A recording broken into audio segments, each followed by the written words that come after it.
Hi friends. Yesterday we discussed about what is electric charge and methods of charging, properties of electric charge and Coulomb's law and its vector form. These are the topics that we discussed yesterday. Okay, so let us summarize. We discussed about charge, properties, charge,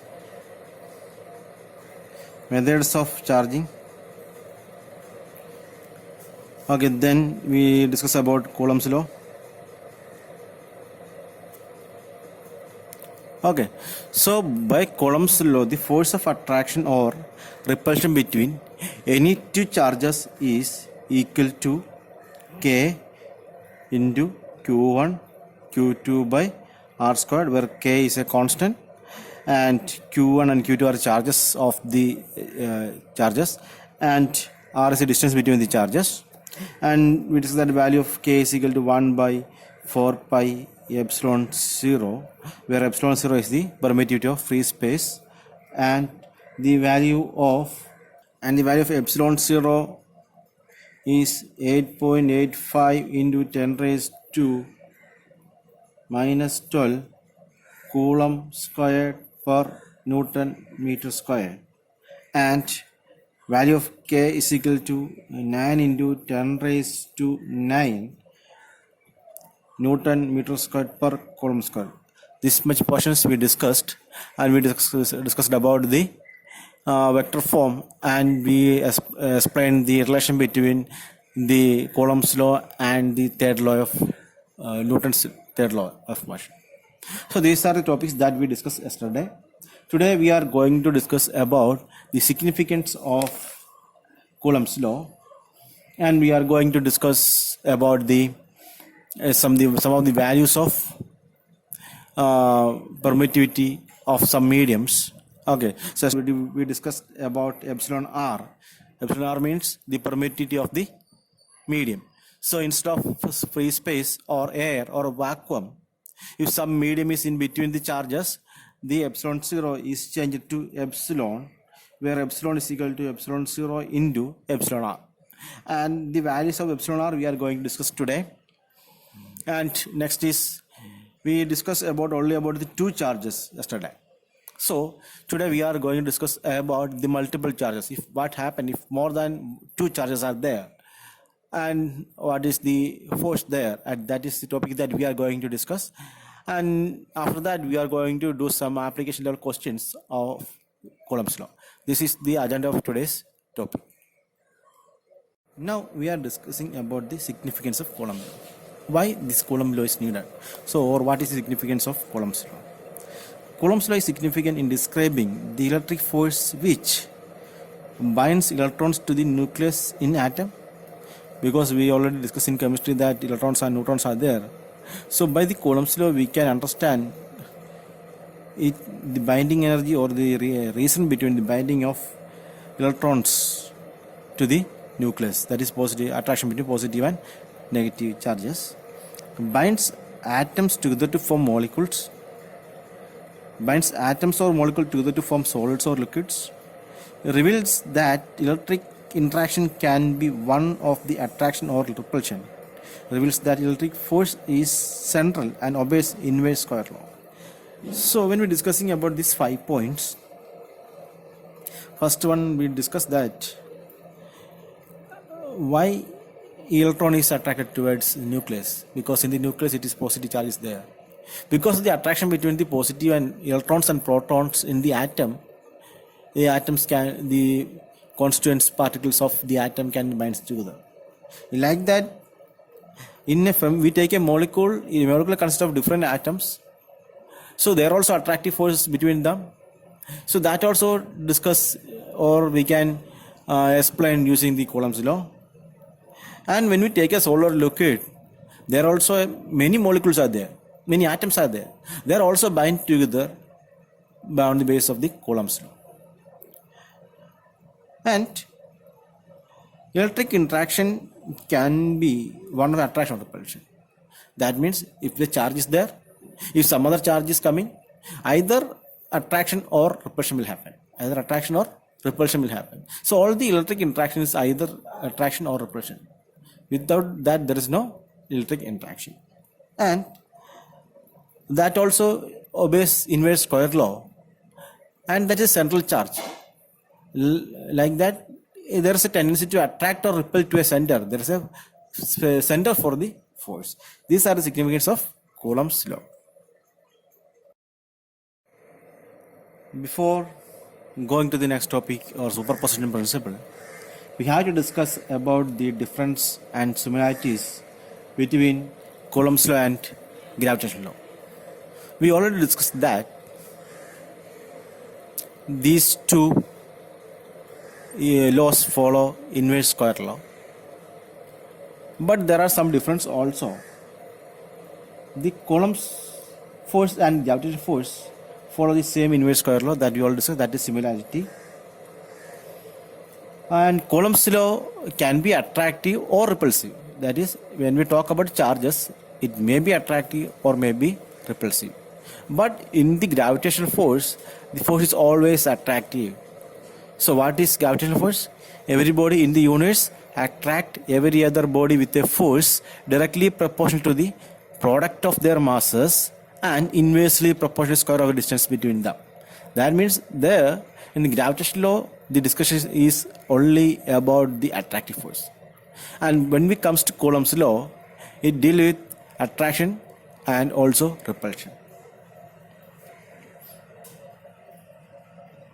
And in the case of Coulomb's law, we discuss about epsilon 0 and epsilon r. That means when there is a medium, the value changes, the constant changes. That means the Coulomb's law is medium dependent. It depends the value of the force for same charges kept at same distance in different medium is different in Coulomb's law. It's a medium dependent.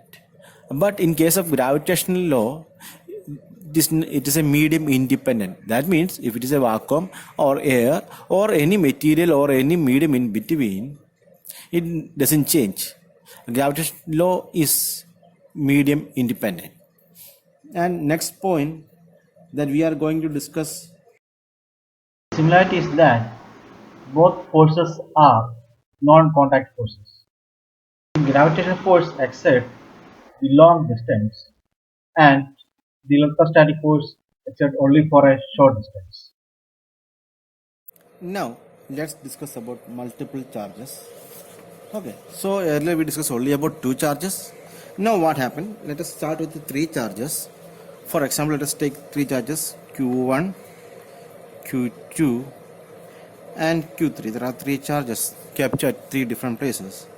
So the distance between Q1 and Q2 is R12. Here it is R23 and here it is R13. So these are distance between the charges. And the interaction between any two charges is independent of the presence of all other charges. That means the force of attraction or repulsion between these two charges doesn't affect by the attraction or repulsion of this charge. So the interaction between these two charges is independent of other charges. Whatever it may be, if any charge is there in the vicinity, it doesn't affect the interaction between any two charges. So when we take the force between Q1 and Q2, it is F12, we can write F12. Okay, so by Coulomb's law we can write K into, it's okay, we can write the value 1 by 4 pi epsilon 0. We can assume that there is no medium in between.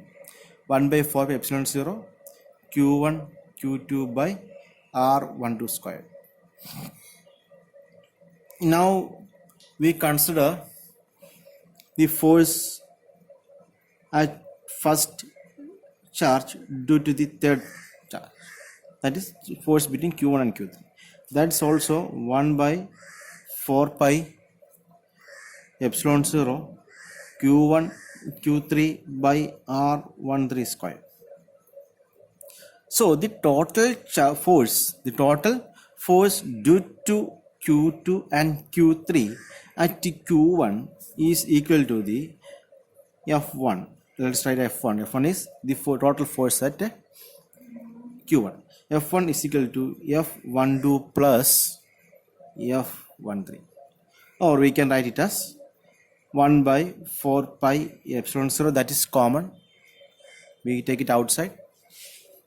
1 by 4 pi epsilon 0. And from here we can take Q1 Q2 by R12 square plus Q1 Q2 by R13 square.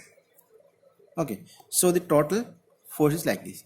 That means the total force acting on a charge Q due to many charges. Let us take many charges: Q2, Q3, Q4, and like that up to Qn. There are n charges are there. Okay, so the total charge or the total force exerted on Q due to all these charges is equal to F Q is equal to F Q1 plus F Q2 plus F Q3 plus etc. F Qn. Qn means force due to the charge Qn. Okay. So we can write it as 1 by 4 pi epsilon 0. That is common. We can write K also. Then Q1, sorry, Q1 by R1 square plus Q2 by R2 square plus Q3 by R3 square plus etc. up to Qn by Rn square. So this is the force, total force at the charge Q due to the other charges in the vicinity of that charge. That means the force at a charge, the force exerted on a charge due to the other charges in the vicinity of that charge is equal to the sum of the forces acted on the charge by the individual charges. I am repeating. The total force exerted on a charge is equal to the sum of the forces exerted by the other charges in its vicinity, and this is called superposition principle. It is called superposition principle. Okay, I think you guys understand what I am saying. So now we complete the sessions about the Coulomb's law. Now we are moving to some word problems. Please like and subscribe our channel for more videos.